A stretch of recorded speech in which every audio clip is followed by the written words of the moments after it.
Hello, welcome back to Crack Competition. तो आज हम एसएससी जीडी के लिए संधि पढ़ने वाले हैं। आप सबको पता है संधि अपने आप में कितना इंपॉर्टेंट टॉपिक होता है। स्पेशली मेंशन करा हुआ है जीडी के सिलेबस में। सिर्फ जीडी ही नहीं, आने वाली जितनी भी परीक्षाएं हैं जिसमें भी हिंदी आती है, चाहे वो कितने भी नंबर की हो, संधि अपने आप में एक बहुत ही इंपॉर्टेंट टॉपिक हो जाता है। तो अगर हम संधि की बात करते हैं कि संधि होता क्या है और संधि किस धातु से मिलकर बना है, तो सम प्लस धी। ठीक है, तो संधि कहते किसे हैं, हम सबसे पहले ये जानेंगे। संधि जो होता है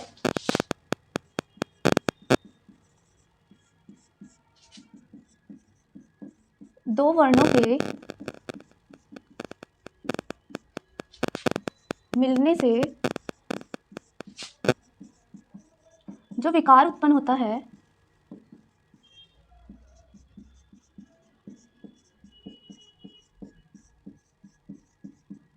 उसे ही क्या कहते हैं, उसे ही संधि कहते हैं। जब दो वर्ण मिलते हैं और कुछ विकार उत्पन्न करते हैं, यानी कि कोई नया शब्द बनाते हैं, उसको हम संधि बोलते हैं। कैसे? जैसे अगर मैं बोलूं विद्या प्लस आल्य, तो क्या बन जाता है? ये बन जाता है विद्यालय। तो जो संधि होती है ना, उसे हमको पूरे शब्द को नहीं देखना होता है, हमें सिर्फ और सिर्फ किसको देखना है, जो ये दो शब्द होते हैं, पहले शब्द का आखिरी वर्ण और दूसरे शब्द का पहला वर्ण हमको देखना होता है। जैसे यहाँ पे ये जो है ये व्यंजन है, तो अगर व्यंजन की मैं बात करूँ कि व्यंजन क्या होता है, तो व्यंजन उनको बोलते हैं जो स्वरों की सहायता से बोले जाते हैं। स्वर जो होते हैं वो स्वतंत्र होते हैं, वो किसी की सहायता नहीं लेते बोलने के लिए, लेकिन व्यंजन को हम बिना स्वर की सहायता से नहीं बोल सकते हैं। 11 स्वर होते हैं और 33 व्यंजन होते हैं, इतना तो सबको पता ही होगा।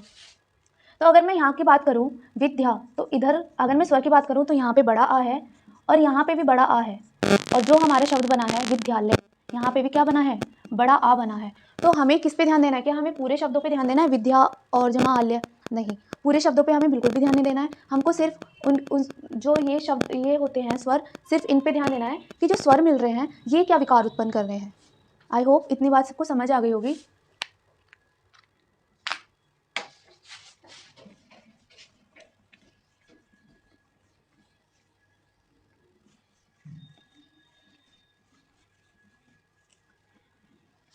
अब हम ये जानेंगे संधि कितने प्रकार की होती है। तो संधि 3 प्रकार की होती है। 3 प्रकार की होती है।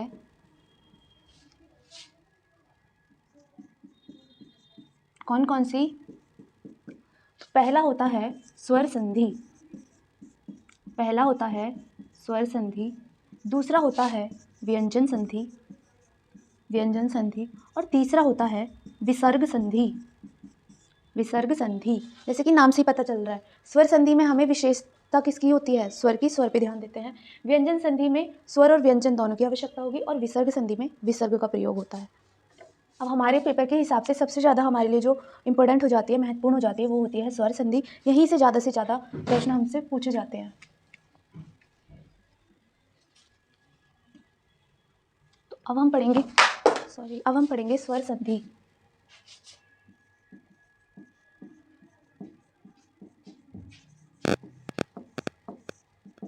ठीक है, तो स्वर संधि कितने प्रकार की होती है? 5 प्रकार की होती है। ज़्यादा डिटेल में हम नहीं पढ़ेंगे, हम सिर्फ इतना पढ़ेंगे जितना हमारे पेपर में हेल्प करेगा, हमें नंबर दिलाएगा। संधि की बात करते हैं तो संधि 5 प्रकार की होती है। पहला होता है दीर्घ संधि, मतलब दीर्घ स्वर संधि। दूसरा होता है गुण स्वर संधि। तीसरा होता है वृद्धि स्वर संधि। चौथा होता है आयादी स्वर संधि। और 5वां होता है यण संधि, यण स्वर संधि। दीर्घ स्वर संधि, गुण स्वर संधि, वृद्धि संधि, आयादी और यण संधि। मुख्यतः ये 5 होती हैं और ये 5 ही हमारे पेपर में आएंगी, इसलिए हमें इन 5 को ही पढ़ना होगा।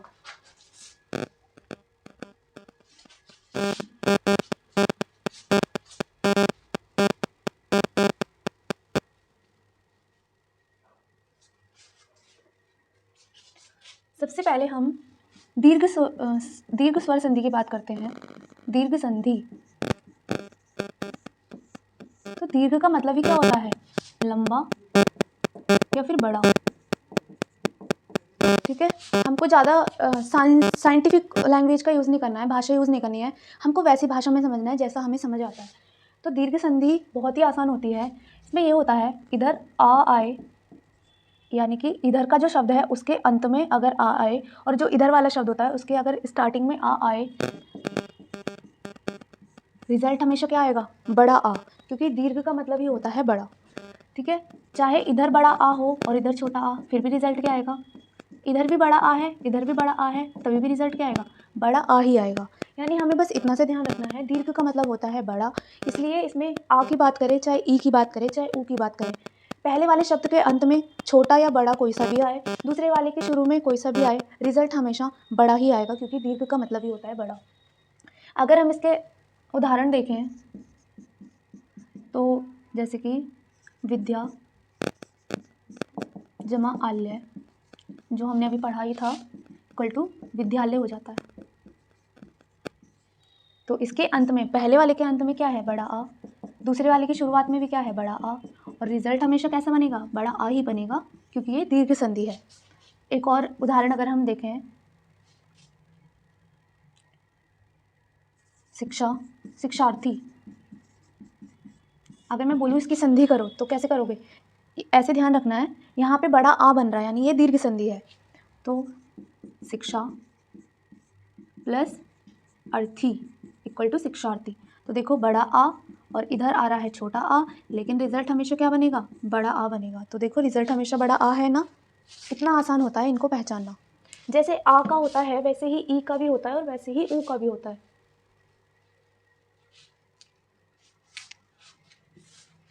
जैसे यहाँ पे ई होगा, यहाँ पे बड़ी ई, रिजल्ट हमेशा बड़ी ई ही आएगा।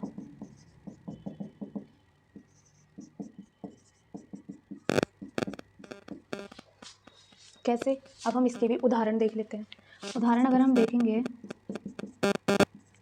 गिरी प्लस ईश इक्वल टू, देखो यहाँ पे है छोटी ई, यहाँ पे है बड़ी ई, लेकिन रिजल्ट हमेशा क्या आएगा, बड़ी ई आएगा।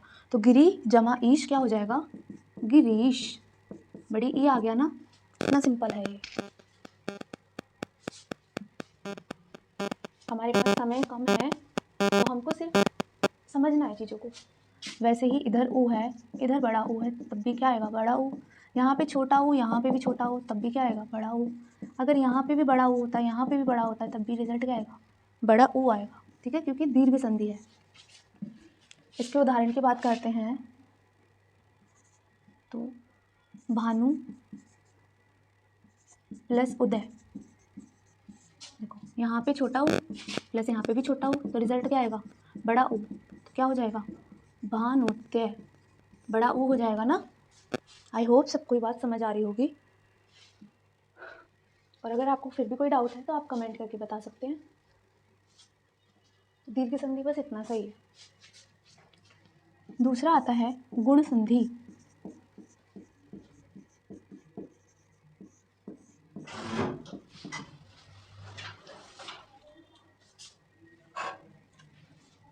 तो गुण संधि में क्या होता है, गुण संधि में होता है आ प्लस ई को मिलकर क्या बन जाता है, ए बन जाता है। आ प्लस ऊ को मिलकर क्या बन जाता है, ओ बन जाता है। आ और रा को मिलकर क्या बन जाता है, तो अर बन जाता है। सिर्फ आपको ये चीज़ याद रखनी है। तो बन जाता है मतलब ये होगा पहले शब्द के आखिरी में और ये होगा दूसरे शब्द के शुरुआत में, और रिजल्ट हमेशा क्या बनेगा, ए बनेगा। अब हम उदाहरण के माध्यम से इनको जानेंगे।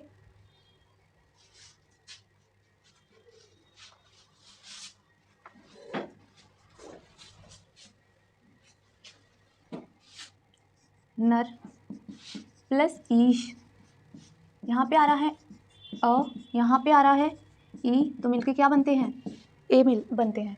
तो नर जमा ईश क्या हो जाएगा, नरेश, क्या हो जाएगा, नरेश हो जाएगा। तो अगर इसका विलोम पूछा जाए आपसे, आपको नरेश दे दिया जाए और ये पूछा जाए कि इसकी संधि क्या होगी, तो आपको किस चीज़ पे ध्यान रखना है, आपको ध्यान रखना है यहाँ पे ए की मात्रा आ रही है। ए किससे मिलके बनता है, आ और ई से मिलके बनता है। स्वर और व्यंजन की अगर आपने क्लास नहीं देखी है तो आप प्लेलिस्ट से जाके देख सकते हो, वहाँ पे आपको सारी चीज़ों को डिटेल में समझाया हुआ है। तो नर जमा ईश इक्वल टू क्या हो जाएगा, नरेश हो जाएगा। वैसे ही इसके जैसे जो भी शब्द हैं उनका परिवर्तन वैसे ऐसे ही होगा।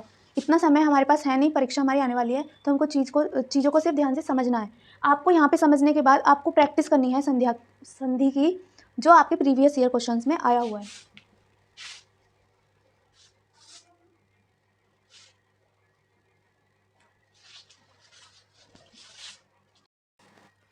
अगर हम ऊ के उदाहरणों की बात करते हैं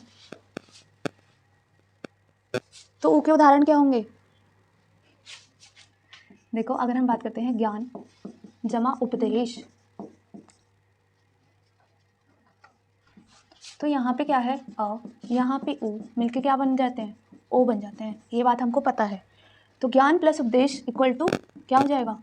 ज्ञानोपदेश।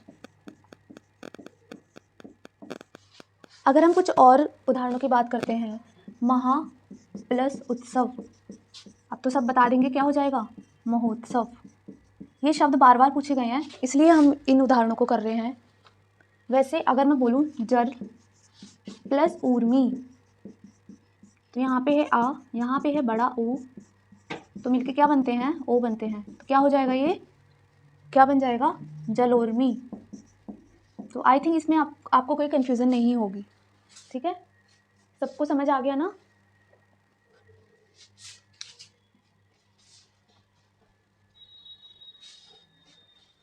अब रे वाला देख लेते हैं। देव प्लस ऋषि, यहाँ पे है आ, यहाँ है र, तो ये मिलके क्या बन जाता है? अर की आपको आवाज़ आएगी। देव प्लस ऋषि इक्वल टू देवर्षि। देवर्षि जब हम बोल रहे हैं तो अर की आवाज़ आ रही है ना?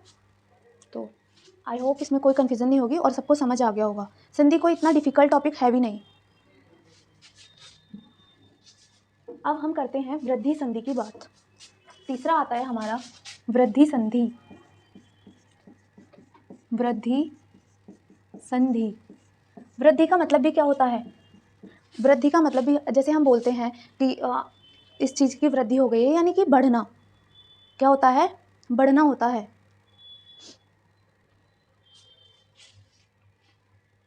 तो अगर हम इसकी बात करते हैं कि इसका रूल क्या होता है, मतलब इसका क्या तरीका हम अपनाएंगे।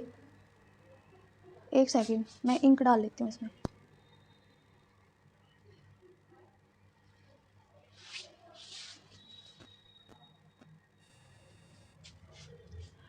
तो देखो, वृद्धि का मतलब ही होता है कुछ बढ़ना, कुछ बड़ा होना। ठीक है, तो जैसे अब मैं बोलूँ यहाँ पे अ है, यहाँ पे ए है, तो आंसर हमेशा क्या होगा? रिजल्ट हमेशा क्या होगा? बड़ा ए। अगर मैं बोलूँ यहाँ पे अ है और यहाँ पे ओ है, लेकिन रिजल्ट क्या होगा? औ, दो मात्राओं वाला होगा। ठीक है, कंफ्यूज नहीं होना। अगर यहाँ पे बड़ा आ है, ओ है, तभी भी क्या होगा? तभी भी ये होगा। या फिर यहाँ पे छोटा आ है और यहाँ पे बड़ा ओ है, तभी भी रिजल्ट क्या बनेगा? ओ। हमें सिर्फ रिजल्ट पे ध्यान देना है कि बन क्या रहा है, बनाया कैसे है उससे हमें कोई लेना देना नहीं है। तो इसके उदाहरण देख लेते हैं। तो देखो, अगर मैं बोलूँ एक जमा एक, यहाँ पे है आ कैसे है कि जो का लिखा हुआ है, का एक व्यंजन है, व्यंजन स्वर की सहायता से बोले जाते हैं। यानी अगर मैं बोलूँ का कैसे लिखा हुआ है, तो ये लिखा हुआ है का। ठीक है, तो वैसे ही एक प्लस एक, यानी यहाँ आ है, यहाँ ए है, तो हमारा उत्तर क्या होगा? बड़ा ए। एक प्लस एक क्या हो जाएगा? एक एक, एक एक। ठीक है, अगर मैं बात करूँ मत जमा एक क्या, जल्दी से सारे के सारे कमेंट करके बताओ क्या होगा? मत जमा एक क्या होगा? मत एक क्या। हमें बाकी सब पे ध्यान नहीं देना, हमें बस ये है कि हमारा जो रिजल्ट है वो ये आना चाहिए। और अगर आपको शब्द दे दी जाए और ये पूछा जाए कौन सी संधि है, तो हमें क्या देखना है? अगर दो मात्राएं हैं यानी कि ये वृद्धि संधि होगी, उसके बाद देखेंगे कि ये बनेगी कैसे। ठीक है, अब हम अगर दूसरे उदाहरण की बात करते हैं, जो था आ जमा ओ मिलके क्या बनेंगे? औ बनेगा। ये हमारा रूल था। अब हम इसके कुछ उदाहरण देख लेते हैं, जैसे कि वन जमा औषधि, तो क्या हो जाएगा? वन औषधि। इसमें तो कोई कन्फ्यूजन वाली बात ही नहीं है ना? वैसे अगर मैं बोलूँ परम प्लस औषध, तो क्या हो गया? परम औषध। ठीक है, अब हम बात करते हैं यण संधि की। किसकी बात करते हैं? यण संधि की बात करते हैं। चौथा हमारा आता है यण संधि। यहाँ तक किसी को कोई कन्फ्यूज़न नहीं होगी, अगर होगी तो कमेंट करके पूछ लेंगे या फिर वीडियो को एक बार दोबारा से देख लेंगे। इससे आसान तरीका मुझे नहीं लगता कि आपको कोई भी सिखा सकता है, या आपने आज तक भी पढ़ा होगा तो आपने इतना आसान तरीका पढ़ा होगा। ठीक है, अब हम बात करते हैं यण संधि की। तो ये बहुत इंपॉर्टेंट भी होती है और बहुत आसान भी होती है ना। इंपॉर्टेंट भी होती है और आसान भी होती है। अगर कोई चीज़ इंपॉर्टेंट और आसान है तो उसको तो हमें छोड़ना ही नहीं है। अगर हम बात करें पहले शब्द की, तो पहले शब्द के अंत में अगर ई या फिर ई, कोई सा भी ई हो और यहाँ पे कोई भी स्वर हो, अन्य स्वर, कोई भी स्वर हो तो हमारे शब्द क्या बन जाता है? या बन जाता है। अगर यहाँ पे ऊ है, ठीक है, जरूर यहाँ पे छोटा और छोटा ऊ हो सकता है, यहाँ पे बड़ा ऊ हो सकता है, डजेंट मैटर, ऊ होना चाहिए। ठीक है, ऊ और कोई भी अन्य स्वर है तो व बन जाएगा। क्या बन जाएगा? व बन जाएगा। अगर हम इसके उदाहरणों की बात करते हैं तो उदाहरण की सबसे इजी जो मतलब हमने सुनाई हुआ है, अगर मैं बोलूँ इति जमा आदि, इति जमा आदि, तो क्या होगा? यहाँ पे है छोटी ई, यहाँ पे है अन्य स्वर यानी कि अ, तो मिलके क्या बनेगा? या। तो इति जमा आदि क्या बन जाएगा? इत्यादि, इत्यादि। या फिर अगर हमसे ऐसे प्रश्न पूछा जाए इत्यादि में कौन सी संधि है, तो हम देख लेंगे यह बना हुआ है, यह बना हुआ है तो ये यण संधि होगा। ठीक है, इति जमा आदि इक्वल टू इत्यादि। अगर मैं बोलूँ यदि जमा अपि, यहाँ पे ई है और यहाँ पे अन्य स्वर है तो मिलकर क्या बनेगा? यह बनेगा। इति जमा अपि, सॉरी यदि जमा अपि तो क्या बन जाएगा? यद्यपि। ठीक है, अब हम वै के उदाहरणों की अगर हम बात करते हैं, वै के उदाहरणों की, वै किससे मिलके बनता है? ऊ और अन्य स्वर से। ठीक है, तो अगर हम वै की बात करते हैं तो सु जमा आगत, ये है ऊ, यहाँ पे है अन्य स्वर, मिलके क्या बनेगा? वा बनेगा। तो सु जमा आगत क्या हो जाएगा? सु जमा आगत हो जाएगा स्वागत। सु जमा आगत हो जाएगा स्वागत। आई होप आपको कोई कन्फ्यूज़न नहीं हो रही होगी किसी को भी।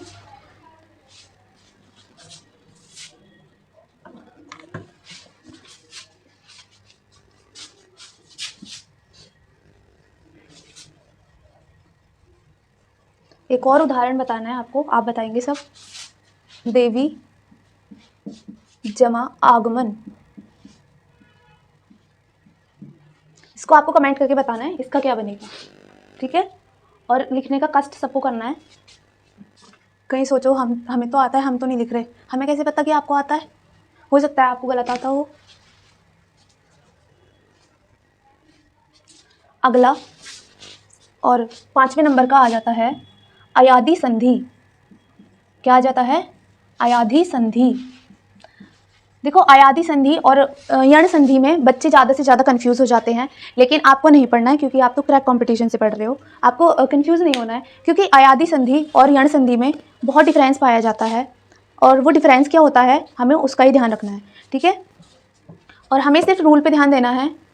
एक सेकेंड,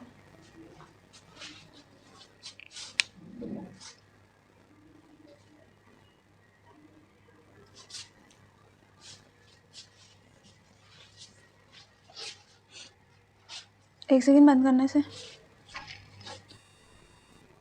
अगर हम इसके सूत्र की बात करते हैं, एक तरीके से ट्रिक ही है ये, फॉर्मूला ही है। ठीक है, जो हमको याद करने होते हैं। तो अगर हम बात करें ए प्लस अन्य स्वर, कोई भी स्वर हो, तो जो हमारे रिजल्ट बनेगा वो क्या बन जाता है? ए। और यहाँ पे अगर मैं बड़ा ए और अन्य स्वर कर दूं तो ये बड़ा ए ले लिया है हमने, तो यहाँ पे ये क्या बन जाएगा? आए। बस इतना सा ध्यान रखना है। अभी जब हम उदाहरण करेंगे ना तब आपको समझ आने लगेगा। अगर मैं बात करूं ओ जमा अन्य स्वर की तो बन जाता है अव। अगर मैं बोलूं बड़ा ओ जमा अन्य स्वर तो जल्दी से बताइए क्या होगा? आव, है ना। अब हम इसके उदाहरण करेंगे फिर आपको पूरे अच्छे से क्लियर हो जाएगी चीज़ें।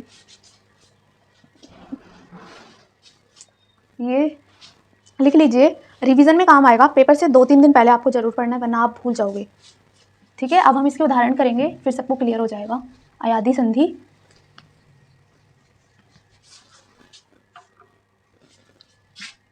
अगर मैं बोलूँ ने जमा यन, ने जमा अन इक्वल टू क्या हो जाएगा? देखो यहाँ पे है ए, यहाँ पे है आ यानी कि अन्य स्वर, तो क्या बन जाता है? ए। तो वैसे ही ने प्लस अन क्या हो जाएगा? नयन। ए की आवाज़ आ रही है ना जब हम बोल रहे हैं। वैसे ही अगर मैं बोलूँ गे प्लस अक, तो यहाँ पे बड़ा ए है तो आई की आवाज़ आएगी, तो ये क्या बन जाएगा? गायक। वैसे ही अगर आपको गायक बोल दिया जाए और बोल दिया जाए इसकी संधि कीजिए, तो आपको कंफ्यूज नहीं होना है, ये आया है तो यण संधि है। नहीं, यण संधि में हमने क्या पढ़ा था कि यहाँ पे ए नहीं बल्कि ई और ऊ को देखा जाता है। ठीक है, तो वैसे ही गे प्लस अक क्या हो गया? गायक हो गया। वैसे ही अगर मैं बोलूँ पो जमा अक, जल्दी बताइए क्या होगा? पावक। पावक क्यों हो गया पावक? क्योंकि यहाँ पे है ओ, यहाँ पे है अन्य स्वर और मिलके बन जाता है आव। अभी हमने पढ़ा था। तो इसका मतलब ये नहीं है कि मैं अगर एक तरीके से एग्जाम्पल करा रही हूँ तो आप उसी तरीके से सोचोगे। अब जल्दी से एक बताइए।